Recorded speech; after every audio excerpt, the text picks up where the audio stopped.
ഈ കക്ഷികളെ രണ്ടിനും രാവിലെ സ്കൂളിൽ പോകാനായിട്ട് വിളിച്ചെണിപ്പിച്ച് കൊണ്ടുവന്നതാണേ.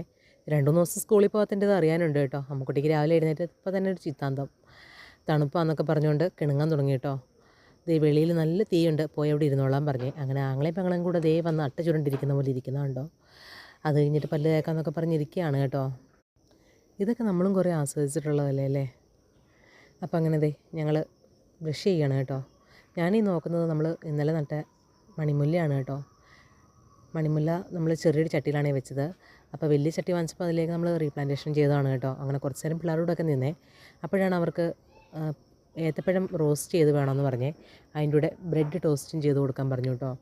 അപ്പോൾ പിന്നെ അതങ്ങ് ഉണ്ടാക്കി കൊടുക്കാമെന്ന് വിചാരിച്ചു. അങ്ങനെ ദേ അവർക്ക് ഇഷ്ടമുള്ള സാധനം അങ്ങനെ റെഡി ആയിട്ടുണ്ട്. അപ്പോഴാണ് അച്ഛൻ നൈറ്റും കഴിഞ്ഞ് യൂണിയനിൽ നിന്ന് വന്നത്. പെരുമ്പാവൂർ രാവിലെ തന്നെ പോകണം, അതുകൊണ്ട് പെട്ടെന്ന് ഒരുങ്ങാൻ പറഞ്ഞു കേട്ടോ. പിള്ളേരെ ഒരുക്കി കഴിയുമ്പം തന്നെ പോകണമെന്ന് പറഞ്ഞേ. അങ്ങനെ അവർക്കുള്ള ചായ എല്ലാം കൊടുത്തു കഴിഞ്ഞാൽ ഞങ്ങളും ചായയൊക്കെ കുടിച്ചു കേട്ടോ.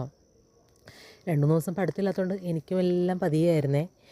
2-3 ദിവസം അങ്ങനെ പഠിത്തമില്ലാത്ത കാരണം ഞാനും മടി പിടിച്ചു പോയി കേട്ടോ. കറിയൊന്നും ഉണ്ടാക്കാഞ്ഞത് കാരണം എത്രയും പെട്ടെന്ന് എങ്ങനെയും എന്തെങ്കിലുമൊക്കെ ഒന്ന് കാട്ടി കൊടുക്കണമെന്ന് വിചാരിച്ചു കേട്ടോ.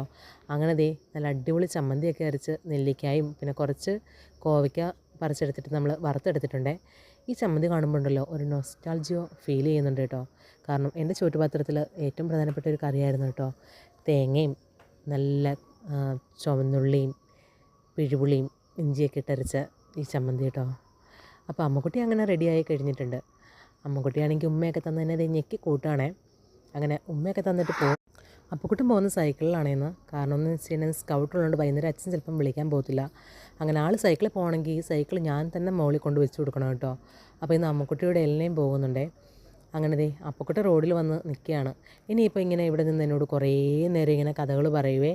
ഒരു 10-15 മിനിറ്റോളം അവിടെ നിന്ന് കെട്ടിപ്പിടിക്കലും ഉമ്മ വെക്കലും അങ്ങനെ കഥകളൊക്കെ പറഞ്ഞുകൊണ്ട് നിൽക്കും കേട്ടോ.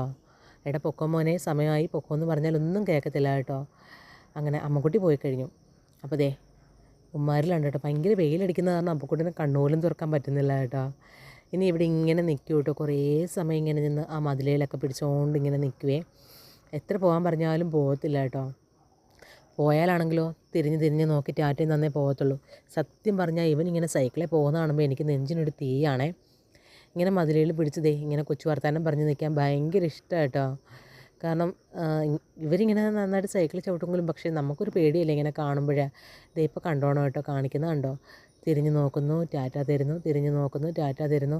അവിടെ ഒരു വളവാണ് കേട്ടോ. അങ്ങ് ചെല്ലുന്നത് വരെ ടാറ്റയും തന്നേ പോകത്തുള്ളേ. ആ വളവ് കയറി പോകുന്ന കാണുമ്പം തന്നെ എനിക്കൊരു പേടിയാണ് കേട്ടോ. അപ്പോൾ ദേ ആളവിടെ ചെല്ലുന്നിടം വരെ തിരിഞ്ഞ് നോക്കും. അപ്പോൾ നമുക്കിന്ന് പെരുമ്പാവൂർ പോകേണ്ടതുകൊണ്ട് ഞങ്ങൾ റെഡിയാകാൻ പോകണം കേട്ടോ. ടാറ്റാ.